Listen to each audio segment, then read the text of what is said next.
Togoville est une petite ville de la région maritime au sud du Togo. Elle se situe près du lac Togo dans la préfecture de Vaud, à 8 km de Wogba. On y va en pirogue, en voiture, à moto ou à vélo, et pour ceux qui sont proches, à pied. On y découvre le sanctuaire de Notre-Dame du lac Togo, les statues du roi Mlapa III et Nachtigal, la communauté des sœurs de l'œuvre Saint-Augustin et l'Institut des aveugles de Togoville que nous avons visité. Un œil ouvert, c'est ce que vous verrez dans une paume de main dessinée sur une plaque à l'entrée de l'Institut des aveugles de Togoville.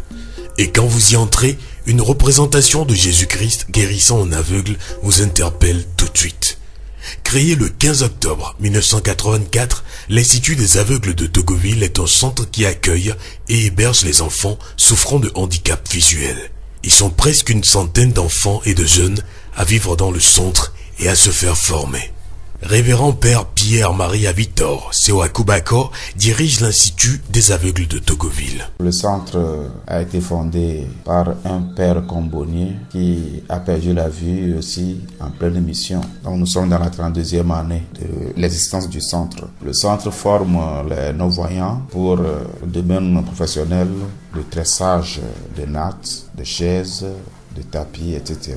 Le centre éduque aussi les non-voyants depuis le CI jusqu'en terminale. Et après le bac 2, il y a un autre bureau à Lomé, une sorte de bureau annexe qui accompagne les étudiants sur le campus ou bien pour d'autres formations encore. Nous avons aussi un secteur œuvre où on fabrique des craies, une manière de faciliter l'insertion sociale une fois qu'ils auront à terminer leur formation. Ils sont au nombre de 23 dans le secteur. Pour l'éducation, nous avons cette année 52 élèves. Mais si on ajoutait les ouvriers non-voyants, ateliers et autres, nous parlons souvent de centaines d'enfants non-voyants ou bien malvoyants en charge. Pour s'inscrire à l'Institut des aveugles de Togoville, il faut avoir 7 ans au moins, 4 photocopies légalisées de l'acte de naissance, une photo et un certificat médical attestant que l'enfant est malvoyant et une contribution annuelle de 50 000 francs qui peut être répartie en 2 tranches.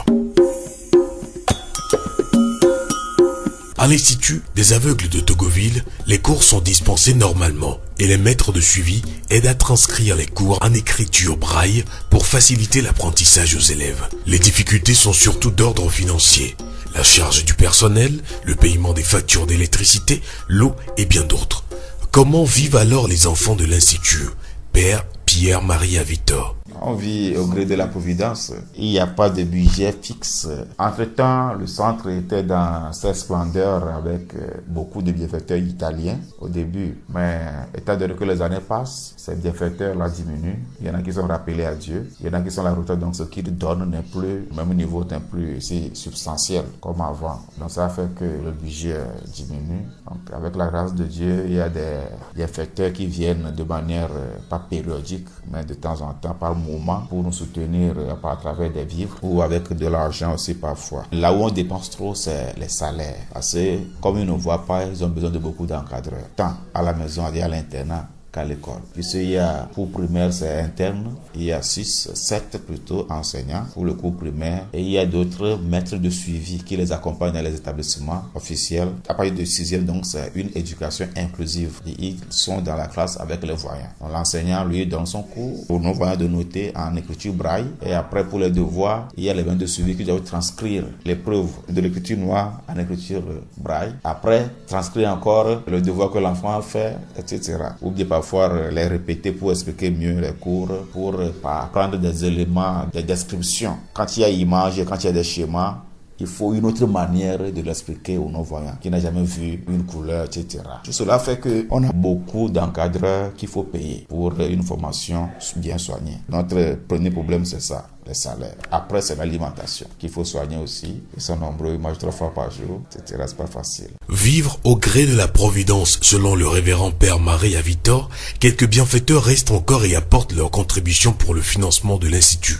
Souvent, c'est le fond des activités menées qui sert à soulager les besoins, même si, depuis quelques années, l'État togolais apporte sa contribution. Ce qui vient de l'extérieur atteint à peine 50% du budget de l'année. Pour le reste, il y a des ONG, des mouvements d'associations catholiques qui viennent nous donner des vivres, parfois de l'argent. Cette vacance, par exemple, 2 mois de vacances pour les enseignants et les ouvriers. On a eu, pour les 2 mois-là, à emprunter de l'argent chez l'économe diocésain pour pouvoir payer le salaire. Parfois, c'est le côté éducation qui est un peu pour pouvoir aider le secteur œuvre, crée. Parfois, c'est le secteur œuvre qui a de l'argent pour aider l'éducation. On jongle un peu comme ça. À la grande rentrée, pour le côté secteur crée, il y a beaucoup de ventes pour les crèes pour la rentrée. Donc, leur caisse est un peu nourrie. Ça permet de gérer les choses jusqu'à un certain moment. Depuis quelques années, moins de 10 ans, l'État commence par subventionner. Mais pas grand-chose en tout cas. C'est déjà bon, c'est déjà louable si on pense à nous. L'année passée, ça n'a pas atteint 1 million. Mais chaque année, on fait au moins 25 millions pour les dépenses. Révérend Père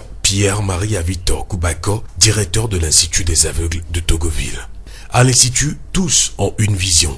Certains souhaitent devenir journalistes et juristes, d'autres musiciens et agents de santé, comme Victoire Fatodi, élève en classe de première à 4 qui réside au centre depuis 11 bonnes années. Je suis là pour fréquenter et faire tout comme les autres. Les non-voyants qui viennent ici, le centre les accueille bien et moi je me plais bien. Le centre nous enseigne ce que nos parents même n'ont pas eu la chance de nous enseigner. Et puis le centre nous aide dans toutes choses. En arrivant, il y a certaines qui ont des habitudes, des comportements un peu bizarres quoi. Comme ils sont à la maison, on ne leur dit rien, mais le centre nous éduque bien. Et ceux qui m'écoutent en ce moment, je peux leur dire de ne pas oublier ce centre, puisque nous avons besoin de leur aide pour mieux avancer. Victoire Fatodi, élève en classe de première à 4, résidant à l'Institut des aveugles de Togoville. Il y a 2 ans, Koulaba Silkamba François s'est inscrit à l'Institut et a commencé cette année la classe de seconde. Qu'est-ce qui l'a conduit à l'Institut? Il raconte. Je n'étais pas né comme ça. Je suis arrivé en classe de CE2. Je suis tombé malade. Et après la maladie, je me suis trouvé dans la CCT. Et quand je me suis trouvé dans la CCT comme ça, je n'ai pas laissé. J'ai continué les études avec la CCT de CE2 jusqu'à ce que j'ai eu mon BPC. En ce moment, les parents, ils ne me comprenaient pas. Ils m'ont dit de laisser complètement les études. Je les ai dit non. Je vais continuer.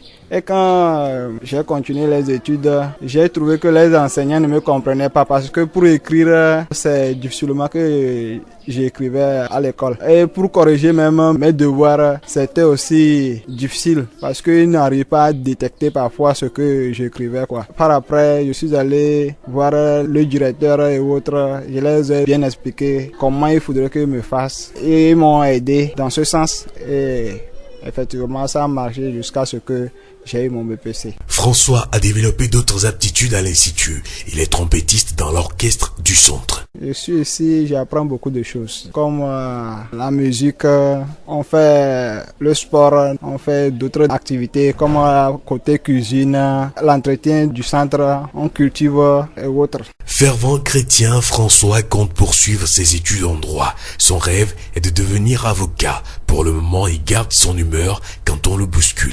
Moi, je ne m'énerve pas trop comme ça et je ne m'énerve pas vite. Parce que quand quelqu'un me fait quelque chose, je me dis qu'il ne le sait pas avant de le faire. Je crois en Jésus. Je sais que c'est lui qui sauve. Et d'un jour à l'autre, il peut me faire sortir aussi dans ma société. Dans les années à venir, je pense être un avocat. Koulaba Silkamba François, élève en classe de 3e, résident à l'Institut des aveugles de Togoville. Du primaire au lycée, en personnel volontaire et dévoué les assiste aux besoins. Comment se fait cette collaboration? Miresso Pierre, enseignant à l'Institut des aveugles de Togoville. La collaboration avec les enfants, c'est d'être avec eux, les guider comme ils sont des non-voyants. Il faut quelqu'un pour les aider. Donc, nous donnons l'amour fraternel pour les enfants, pour leur évolution. C'est un travail un peu difficile, mais c'est la volonté. On dirait que c'est la foi pour faire ce travail. Si tu n'as pas ça, tu ne peux pas. Comme j'ai cette volonté, c'est un nouveau monde vraiment que j'arrive à découvrir. Donc, je suis très content d'être avec eux. Pour Pierre, cet amour qu'il a développé avec les enfants l'empêche de quitter sitôt l'Institut. Entre-temps, ça arrive comme ça. Mais avec la prière, je reviens encore, donc c'est la volonté. Parce qu'il y a des gens qui n'ont pas cette volonté, ils ne peuvent pas rester. Les non-voyants, ce n'est pas quelqu'un qu'on devait craindre. Tout le monde doit prendre l'amour pour les aider en chemin, même là où ils sont. Miesso Pierre, enseignant à l'Institut des aveugles de Togoville.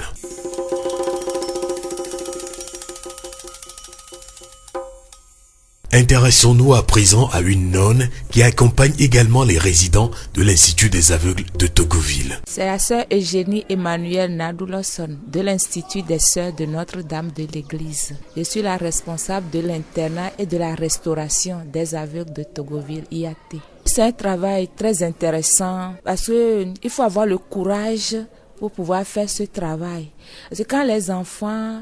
Certains d'entre eux n'arrivent pas à accepter leur situation d'handicap visuel. Donc, à force de les aborder, de les encourager, quand ils sont dans la joie, nous aussi, nous sommes dans la joie. Travailler avec les malvoyants, qu'est-ce que ça vous fait? Ça me fait plaisir parce que j'ai constaté que la plupart des parents ont négligé les enfants. Les parents ne voient pas que ces non-voyants peuvent devenir quelqu'un un jour. Ils voient que bon, j'ai donné naissance à un enfant qui ne voit pas. Alors qu'est-ce que je peux espérer de cet enfant? Ils les ont négligés. Et ce sont d'autres personnes qui les ont amenés. Donc nous les entourons de beaucoup d'affection pour qu'ils se sentent heureux et à l'aise dans la vie. Quel genre d'éducation vous leur donnez? Éducation sur tous les plans. Éducation civile, morale, psychologique. Éducation qu'on peut donner à un être humain digne de ce nom pour pouvoir se prendre en charge, pour pouvoir être à l'aise, pour pouvoir vivre en société. Nous leur donnons cela. Parlons de la religion. Et je rappelle qu'ils ne sont pas tous de la religion catholique, mais arrivés ici, étant un centre de confession catholique d'emblée, ils vont tous à l'église catholique avec nous. Est-ce qu'il y en a qui acceptent ou est-ce qu'ils refusent? Non, personne ne refuse. Tout le monde, quand on leur pose la question, ils disent que tant qu'ils sont ici, ils vont fréquenter l'église catholique. Quand ils seront dans leur famille, ils peuvent continuer la religion de leurs parents. Le premier jour, quand ils viennent, 1 an après, 2 ans après, comment vous trouvez leur évolution? Même déjà, après 1 mois, 2 mois, nous voyons un grand changement. Ils sont à l'aise, ils sont heureux. On les entoure de telle affection qu'ils n'aiment plus partir. Des fois même, puisqu'ils doivent aller en congé de Noël, congé de Pâques et grandes vacances, il y a certains qui demandent même à rester chez nous parce qu'ils sont très à l'aise. Des fois, quand ils sont à la maison, quand les parents veulent aller quelque part, on les enferme pour partir parce qu'ils ne maîtrisent pas bien leur quartier, tout ça, ils peuvent se perdre, mais on peut les voler, on les enferme. Ici, ils sont là dans la maison, ils sont avec tout le monde, nous causons comme frères et sœurs, comme filles et maman, fils et papa, ainsi de suite. Et ce sacrifice que vous faites pour la vie de ces enfants, qu'est-ce que vous gagnez en retour? Et je gagne beaucoup de bénédictions du Seigneur. Hein. Et je vois que je suis à l'aise, je suis en forme. Plus je me bats pour eux, pour leur éducation, pour leur formation, pour leur alimentation, tout ça, plus je me sens en forme. Est-ce qu'un jour vous avez l'intention de laisser tomber? Oui, moi je suis religieuse et j'étais professeur de formation. Et on m'a arraché de l'enseignement comme ça pour être ici. Du jour au lendemain, on peut m'affecter encore ailleurs. Si on me demande de faire 10 ans ici, que la volonté de Dieu soit faite. Si on me demande après 2 ans de quitter, toujours que la volonté de Dieu soit faite. Puisque dans notre Constitution, quand nous faisons les vœux, nous disons que partout où besoin sera, nous sommes prêts à aller là. Cette affection que vous avez gagnée des enfants, est-ce que vous êtes prête qu'on vous l'arrache? Ah, d'ici au lendemain, non. Parce que je suis bien avec les enfants aussi sont bien avec moi, mais on ne peut rien contre la volonté de Dieu qui passe par nos supérieurs. Okay. Et quelles sont les difficultés que vous rencontrez? Je ne peux pas parler de difficultés à tant que telles, puisque Dieu est aidant, nous arrivons à surmonter, puisque vous voyez, ce sont les jeunes arrivés à l'âge de puberté, c'est une période d'âge qui secoue un peu. Donc, il y a certains qui n'arrivent pas à entrer dans la dynamique d'éducation que nous voulons leur donner. Il y a certaines qui veulent faire à leur tête, certains qui veulent faire à leur tête, tout ça. mais on essaie de les calmer, c'est pas facile. Donc la difficulté se trouve, c'est pas seulement à leur niveau. Tout jeune arrivé à l'âge de puberté veut se montrer aussi homme, bien se montrer aussi femme, ce qui fait que la difficulté commence, mais Dieu aidant. Quand ils arrivent dans ce stade, si les parents veulent montrer trop de rigueur, les enfants aussi s'enfoncent dans leur entêtement. Mais si on va posément, ils arrivent à entrer dedans. On leur explique que c'est une tranche d'âge, tout le monde passe par là, mais quand il faut bien passer cette période d'âge, il faut aller doucement. On essaie de leur expliquer le bien fondé de tout ça et ils entrent dedans. On leur parle de la sexualité, de leur vie intime, tout ça, comment ils doivent gérer surtout les jeunes filles qui vont entrer dans la puberté, comment la période arrive et comment elles doivent compter les jours, tout ça. Avec elles, j'essaie d'avoir au moins 3-4 mois de règles et j'essaie de compter avec elles pour pouvoir leur dire, voilà, toi, tu as tel nombre de cycles, toi, tu as tel cycle, toi, tu as tel cycle. Sinon, elles me disaient qu'elles sont là seulement, quand ça arrive, elles essaient de gérer ça. Non, tu peux sortir et ça peut t'arriver en chemin. Qu'est-ce que tu dois faire? Donc, tu dois compter et bien connaître le jour, te préparer en conséquence. Comme ça, quand tu es dehors et que ça arrive, tu sais que tu t'es préparé avant de sortir, tu ne seras pas taché et autres là. Merveille, Dieu nous aime, son amour n'aura pas de fin. Chantons merveille, merveille, Dieu nous aime, son amour n'aura pas de fin. Nous sommes nés du Père et nous sommes les fils de Dieu. Chantons merveille, merveille, Dieu nous aime, son amour n'aura pas de fin. Sœur Eugénie Emmanuel Nadou Larson, responsable de l'internat et de la restauration des aveugles de Togoville.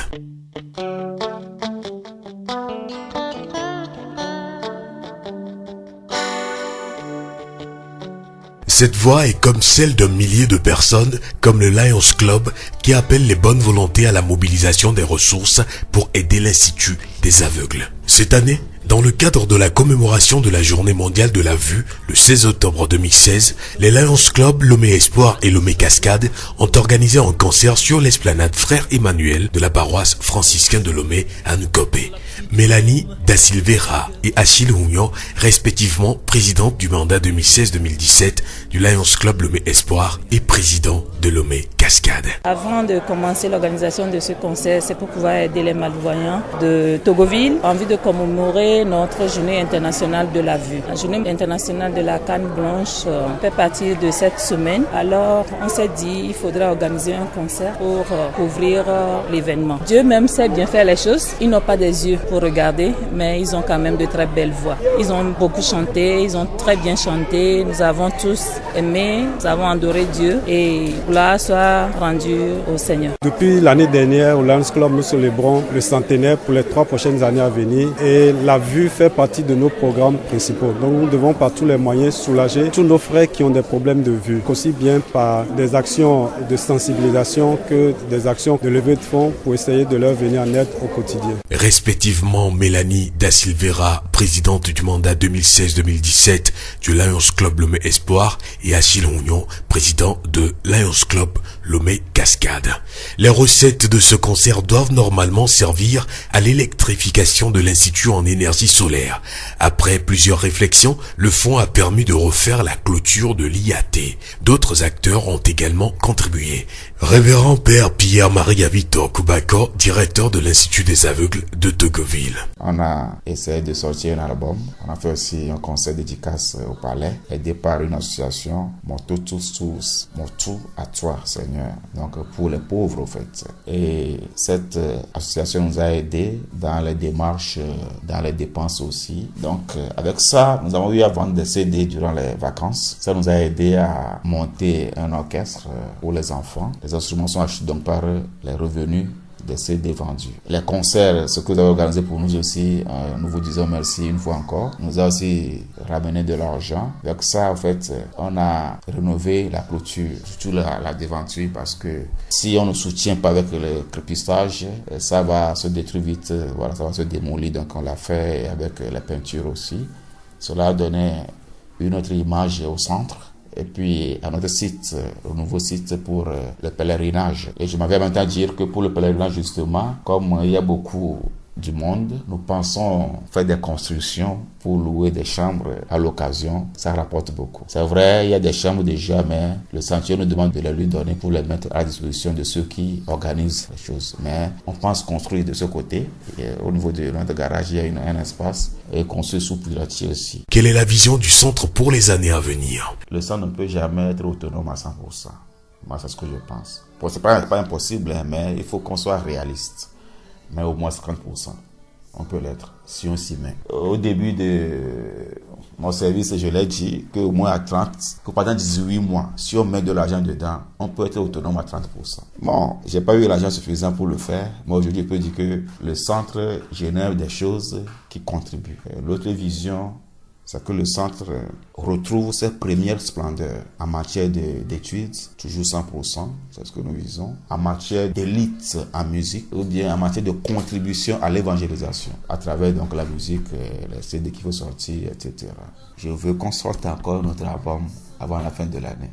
Et que ça dépendra d'eux. Il faut qu'il y ait des chants composés qu'il faut mettre sur l'album. Mais pour le moment, on est en train de penser aussi à faire un clip. Donc, c'est des vidéos pour cet album, ce qui est déjà en vente.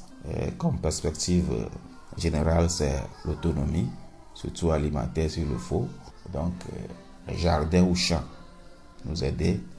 On a dit un projet qui va être finalisé d'ici une semaine pour les champs. Et la construction donc des chambres à louer pour les pèlerins durant toute l'année et surtout pendant le temps de pèlerinage diocésain. Si Lions Club peut miser sur ces relations pour nous aider à avoir plus de clients pour les crèches. Je suis en train d'appeler des ministres pour nous aider, pour qu'ils puissent voir les établissements ou bien l'État, pour que, à la grande rentrée, si l'État distribue des crèches, qu'il en achète chez nous. Révérend Père Pierre-Marie Avitor Koubako, directeur de l'Institut des aveugles de Togoville. Donne-moi la main pour traverser la route. Je demande au Seigneur de renouveler en chacun de vous le don de la foi pour qu'il y ait toujours dans votre esprit la lumière de Dieu, la lumière de l'amour, qui donne un sens à notre vie, qui l'illumine, nous donne l'espérance et nous rend bons et disponibles envers nos frères. Ça fait si mal les choses de la vie. L'Évangile nous dit que Jésus a eu une attention particulière envers les aveugles. Il en a guéri beaucoup, avec tant d'autres malades.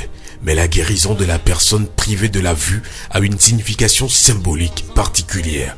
Elle représente le don de la foi. Et ça en signe qui nous concerne tous, parce que nous avons tous besoin de la lumière de la foi pour marcher sur les routes de la vie. C'est avec cet extrait de message du pape François que prend fin ce reportage sur l'Institut des aveugles de Togoville. Nous vous invitons à visiter ce centre et à soutenir nos frères et sœurs malvoyants. Merci de nous avoir suivis. Merci à l'ami Sam Samati qui nous a guidés et au Lions Club Lomé Espoir.